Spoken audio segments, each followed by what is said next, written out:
Poklady starých civilizácií z Českej mincovne od akademickej sochárky Ludmily Cvengrošovej. Je to medaila zo série Poklady starých civilizácií. Je to súbor 23 medailí, ktoré vymodelovala pani Cvengrošová ešte v roku 2016, ale postupne vychádzajú z Českej mincovny.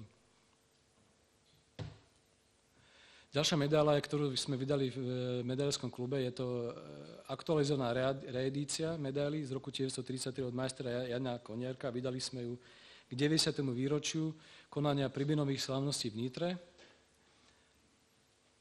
Je to osobne moja alebo najikonickejšia medaila slovenská pravdepodobne, ktorá má sochársky vysoký relief až 6 mm. Na zadnej strane, to asi nevidíte, ja vám to prečítam, je tam latinský názov Pribina dux Slovaccorum Nitrae fundae et adaleremus concrecavit ecclesiam. Slovenské knieža Pribina staval v Nitre a arcibiskup Adaleramus posvetil kostol. Je to významná udalosť v slovenských dejinách a takisto významná udalosť vedúca až k samostatnosti Slovenska v roku 1939 sa konali Pribinové slávnosti v roku 1933. Ďalšia medaila je od akademického sochára Aloisa Drauša, vznikla na umelec versus umelá inteligencia. Je to veľmi zaujímavá medaila, ktorá vznikla na sympózii medailí v Kremnici minulý rok v októbri. Neviem, či by nám majster chcel povedať pár slov. Majster Drauš.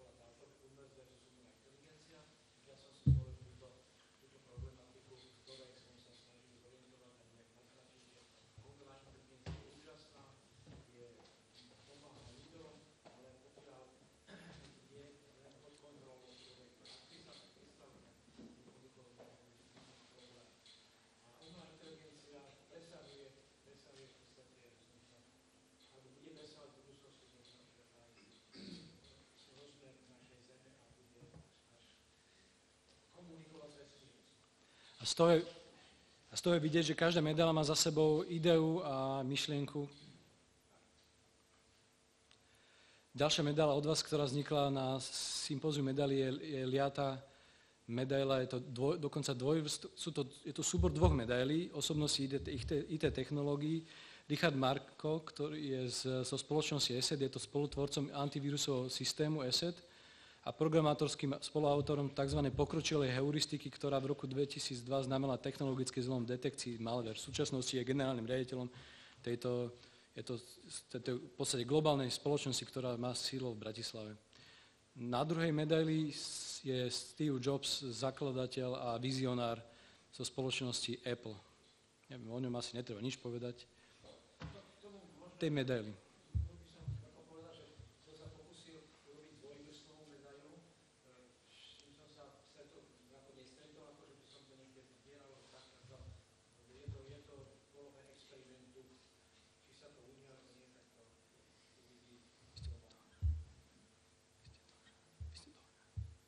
Ďakujem veľmi pekne. Takže v podstate je to súbor dvoch medailí, ale v podstate sú to 4 medaily, lebo každá sa skladá z dvoch, ktoré sú na seba pevne spojené. Položené. Ale je to, z môjho pohľadu je to veľmi zaujímavé, kreatívne a asi historici by vedeli o tom hovoriť, ale musíme ísť ďalej, lebo aby ste to... Ďalšou medailou, veľmi zaujímavou, ktorou by som prirovnal s tým, ako bola vyrazená alebo celkovo koncipovaná, navrhnutá, je výškou plastiky futbalovej lopty. Vidíte tam s centrom kompozície futbalová lopta a dokonca je to možno aj vidieť na spodnom obrázku, ako vystupuje do priestoru. 6 mm sa vyrovná podľa mňa spomínané ikonické Koniarkové medaile z okolností tiež trnavskej. Ďalšia trnavská medaila, ktorá vznikla na počesť Spartaku Trnava a 100 rokov trnavského futbalu, je dôkazom dôležitej role futbalu v Trnave, veľkého lokál patriotizmu, keď nadšenci z Trnavskej numizmatickej spoločnosti na čele spoluautorom námetu Ondrejom Lietavcom, neviem, či ho tu máme. Tam, čau. Oslovili mladého rica medailéra Mariana Slezáka, ktorý sa nachádza v druhej rade. Mária, zle čítam, potrebujem ti okuliare. Ktorý je tiež skalný týmu Billy Andeli, či Andele, Billy Andeli. Andele, dobre. Tak si to... Aby použil svoj zmysel pre detail a príbeh a urobil svojim typickým vyšperkovaným štýlom urobil česť Spartakovcom. Trnavskí numizmatici tak nemohli urobiť lepšie, ako dať vytvoriť medailu trnavského futbalu pri príležitosti jeho storočnice práve jeho skalnému fanúšikovi. Ja myslím, že sa tá medaila veľmi podarila a športový námet sa pri týchto medailách nevyskytuje asi príliš často. Chcete niečo povedať? Pán predseda? Nie ste predseda.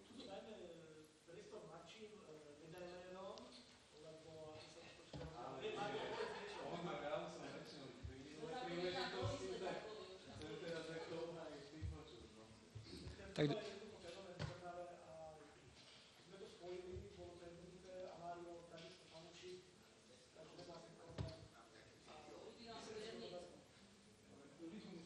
už je Trnava. Takže ďakujem veľmi pekne, že ste sa rozhodli preto, že tak ľúbite Trnavu a futbal, že vznikla taká krásna medaila. Takže ako majster Polonský už hovoril, chvála patrí nielen tým tvorcom, ale aj tým, ktorých tých tvorcov poskytnú im priestor. Ďalšia veľmi zaujímavá medaila so silným odkazom je Svätá matka Tereza z Kalkaty od akademického sochára Michala Gavulu a udeľuje ju sociálna subkomisia Teologickej komisie Konferencie biskupov Slovenska ako cenu Svätej matky Terezy z Kalkaty za charitatívnu činnosť. Podľa autora medaily má zlaté ruky každý, kto pomáha blížnemu v núdzi. Aj túto cenu Svätej matky Terezy by preto nazval cenou Zlaté ruky. Veľmi pekne si to povedal, ja som to musel tam napísať, takže veľmi pekne ďakujem. Máme tu teda akademického sochára Michala Gavulu, už si tu bol, neviem, či chceš niečo k tej medaili povedať, aj zástupcov sociálnej subkomisie Teologickej komisie, je to pravda? Konferencie biskupov? V Ríme, Rusnák.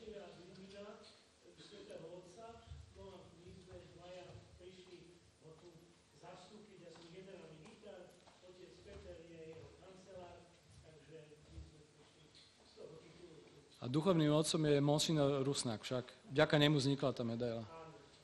Tak, aby sme mu zdali tiež kredit.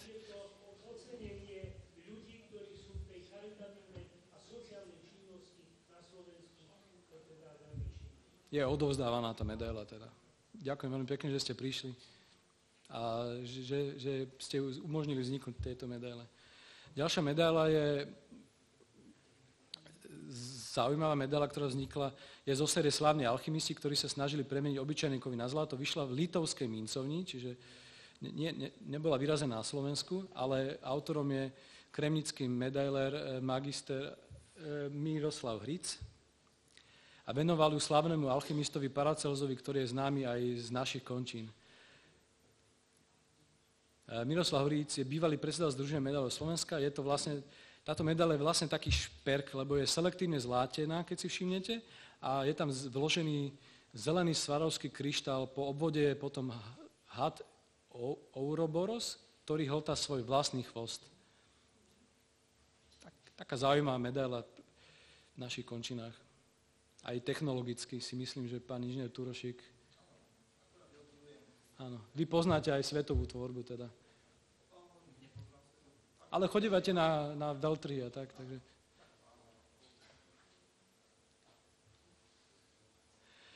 Ďalšia je medaila dukátová z dielne Českej mincovne. Je to bratislavské korunovacie uhorských kráľov zo dukátovej série Českej mincovne. Predstavuje tu kráľa Maximiliána, ale aj výjav z prvej časti korunovačného aktu. Uhorský trón nebol len vecou dedičstva, nový král musel byť zvolený stavovským snevom, uhorský král. Ak chcel král zajistiť korunu pre svojho syna, musel získať súhlas stavov a nechať ho korunovať za svojho života. Čiže aj na tomto vidíte, že tá medaila nie je len statický obrázok, ale je za tým celá tá história a myslím, že šíri aj vzdelanie a osvetu medzi tými zberateľmi alebo tými investormi, ktorí si ju kúpia. Takže ja ďakujem pekne, že umožnila Česká mincovňa vzniknúť tejto medaile a verím, že je úspešná.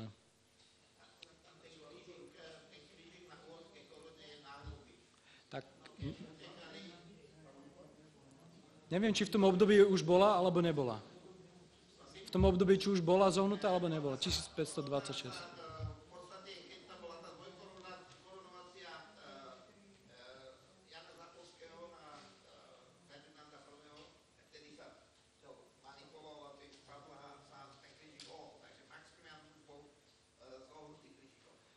Vidíte, nie je to len tak, vyžaduje to štúdium histórie.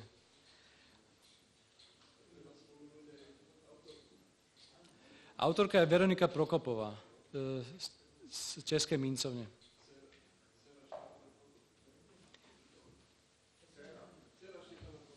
Aha, dcera Štefana Prokopa. Ďakujem majstrovi Zdraveckému, že ma doplnil. Ďalšia je tu plaketa Únik 023 od akademickej sochárky docentky Gabriely Gašparovej-Lešovej.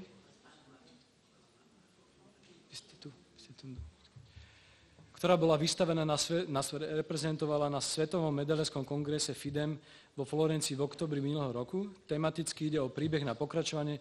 Plakete Únik 023 predchádzala plaketa 020, Chaos 020, ktorá bola tiež z liatou bronzu, vystavená bola na FIDEMe v Tokiu rok 2021. Plakety na seba dejovo nadväzujú, k obom plaketám boli uvedené krátke texty v katalógoch FIDEM, ktorých autorka vyjadruje zmetené chaotické chvíle, osobné peklo, kladie si otázky. Prvej medaili Chaos uviedla autorka, čo robiť skôr, veci sa hromadia, práve teraz je všetko zmetku v chaose. V chaose dosť.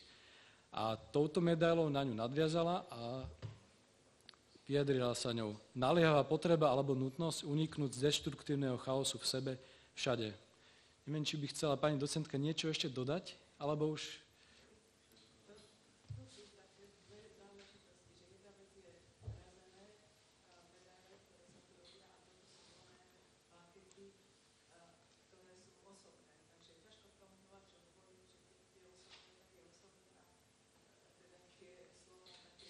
Áno.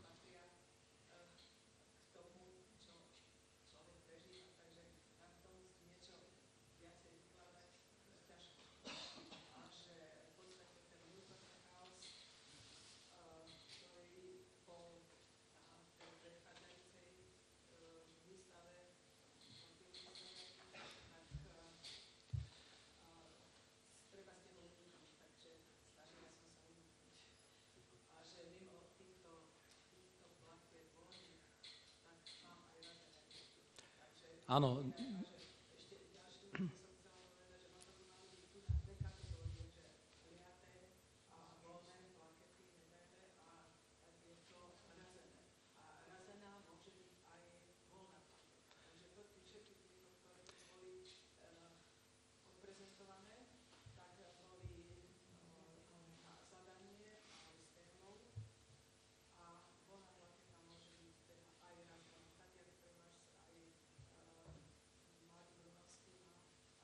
Áno. Ako hovoríte, je to plaketa z voľnej tvorby a je liata. Čiže z liatou bronzu je veľkých rozmerov, je tam vystavená, takže môžete si pozrieť, aké má impozantné rozmery. A ja dúfam, že aj takéto podujatie bude motivovať tvorcov, umelcov, aby vznikalo viacero aj voľných tvorieb, aby niečo vytvorili, lebo budeme ich radi prezentovať, aby sme mohli urobiť aj samostatnú kategóriu.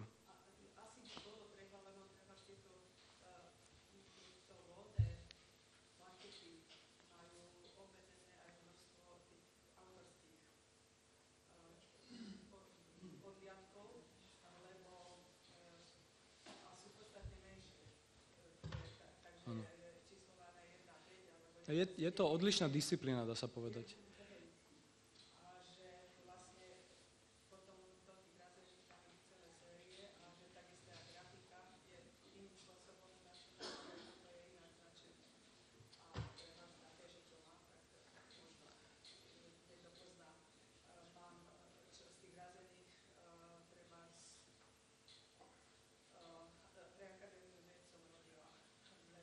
Slovenská akadémia vied, áno.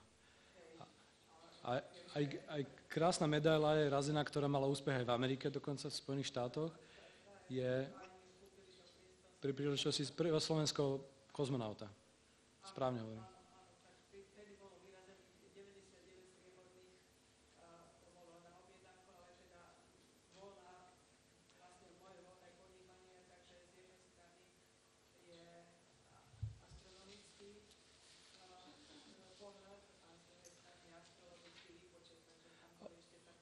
Tak túto medailu ocenil aj majster Polonský, môžem prezradiť.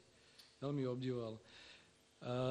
Tieto medaily sú aj na našej web stránke v rámci článku k medaili roka vyobrazené, takže môžete si ich tam prípadne pozrieť. Ešte by som vás krátko predstavil. Vy ste momentálne uradujúca predsedkyňa Združenia medailárov Slovenska. Áno, potom bol Miroslav Hric.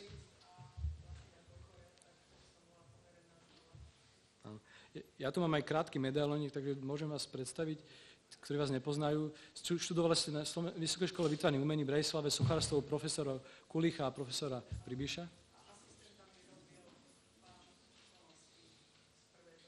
Aha.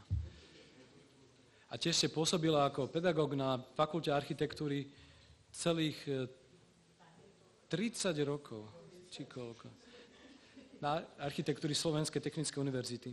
Bola si habilitovaná na docenta, hovorím to vám, a vy to viete, Vysokej školy výtvarných umení v odbore voľné umenie sochárstvo.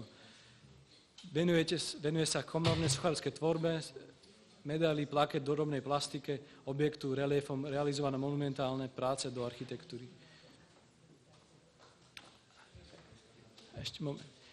Ešte je veľmi dôležité, že členkou a stálou vicedelegátkou FIDEM za Slovensko a je členkou Komisie Národnej banky Slovenska na posudzovanie výtvarných návrhov pamätných a zberateľských mincí. Čiže vy to tu prostredie poznáte, ste tu ako doma. Tak som vás musel tako predstaviť. Aha, postles, ja že už chcete ukončiť to. Nie,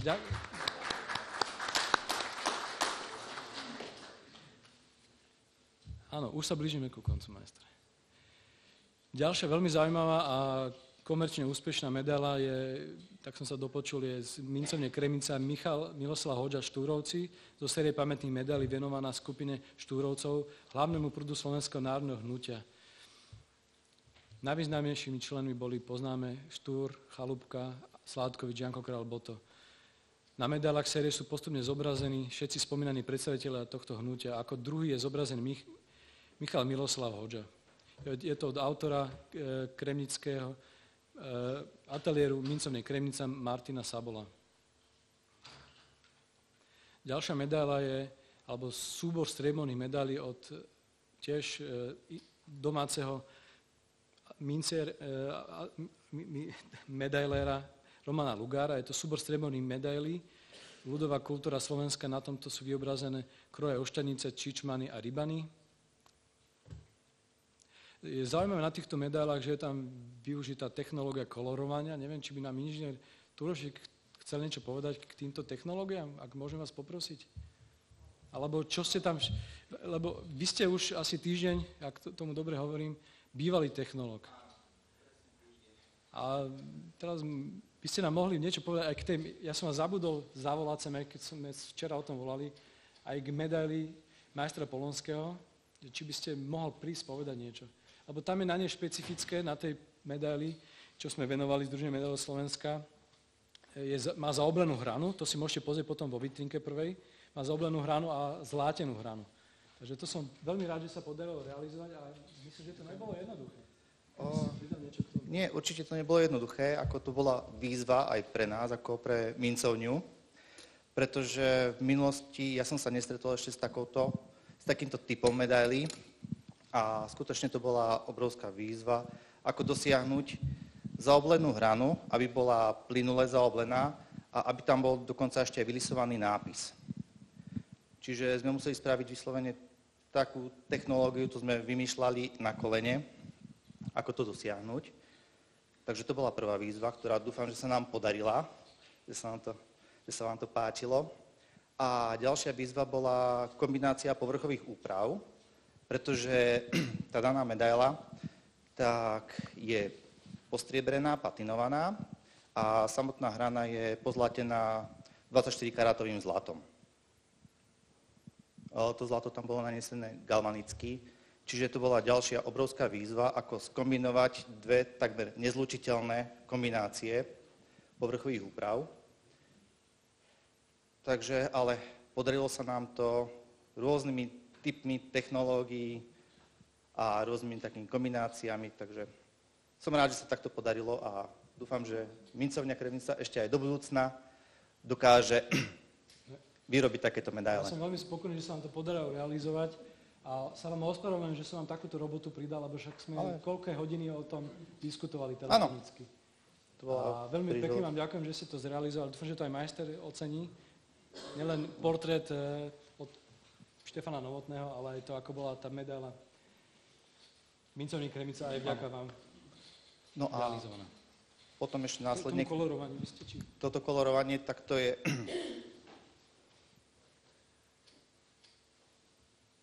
Nech sa páči. Toto je digitálna tlač, takzvané nanášanie farby tampónmi. A myslím si, že sme jedna z mála mincovní, ktorú majú tú technológiu a využívame ju. A dokonca ešte potom aj, vidím tam ďalej, budú príbehy Zeme. Áno, to som vás chcel poprosiť, aby ste tu počkali, aby ste aj k tej niečo povedali. Takže, konkrétne táto, to bolo nanášanie transparentného smaltu. Táto nebola digitálne kolorované, ale predtým, čo boli niektoré, tak tie tam bola tiež digitálna tlač, ale to bolo na úplne inom princípe. To bola tzv. Kvapôčková tlač. Takže toľko by som asi... To je tá japonská tlačiareň, nie? Áno. Ďakujem veľmi pekne, že ste prišli. Ďakujem. A ja pevne verím, že síce ste svoje pôsobenie v mincovni na teraz ukončil, ale že nie je všetkým dňom koniec a že tam znova prídete, keď okolnosti umožňujú. Áno, minimálne ako konzultant tam môžeme ešte... Lebo robil ste tam skoro 12 rokov. 11 rokov som tam robil. Áno. Takže veľmi pekne ďakujem, že ste prišli. Ďakujem. Aj za vašu prácu. Ďakujem. Táto medaila,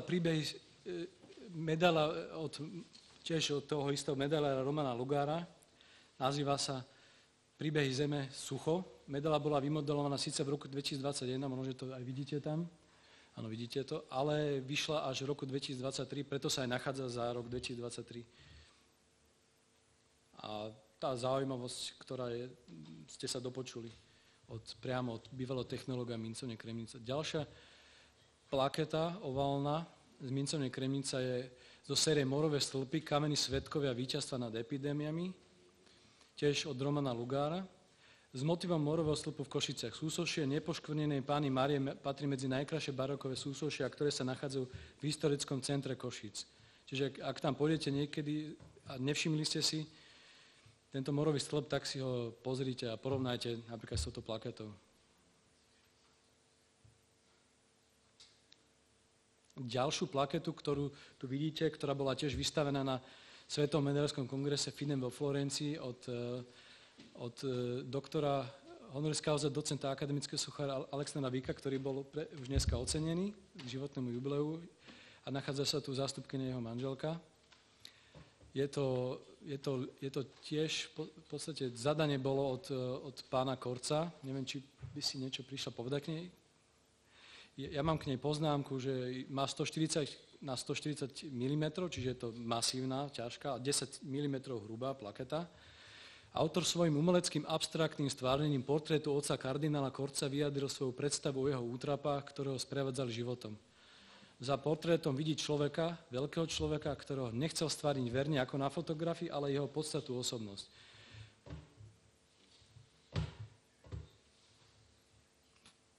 V komornej tvorbe patrí Alexander Víka k rešpektovaným medailským osobnostiam, ako jeden z prvých do monumentálnej sochárskej tvorby priniesol abstrakciu.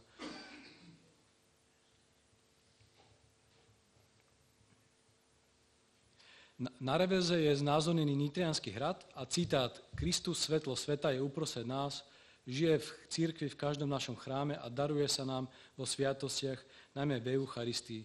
Ján Chrysostom kardinál Korec. Neviem, či by si chcela niečo povedať v tejto plakete. Profesora Rudolfa Príbyša. A myslím si, že za ten svoj už 90-ročný život vytvoril skutočne veľmi rozsiahlu tvorbu. Predpokladám, že mnohí to poznáte.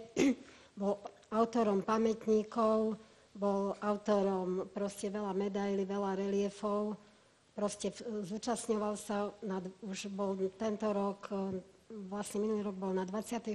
výstave FIDEM, ktorá sa koná každé 2 roky, tak si viete predstaviť, akú bohatú tvorbu musí mať. Tak, ale najlepšie by bolo, keby ste ho prišli pozrieť do jeho ateliéru. Ako všetci? No nie, kto má záujem o jeho tvorbu. Ja mám. Tak ste vrele pozvaní. Teraz mal trošku také zdravotné problémy, takže sa nemohol osobne sám zúčastniť, ale myslím si, že by sme sa vedeli dohodnúť. No, ja musím povedať, že zdravotné problémy mala asi iba pohybový aparát, telefonoval som s ním a 90, na 91 ťaha. Alebo už mal 91. Pardon, takže ťaha na 92. Tak srdečne ho pozdravuj.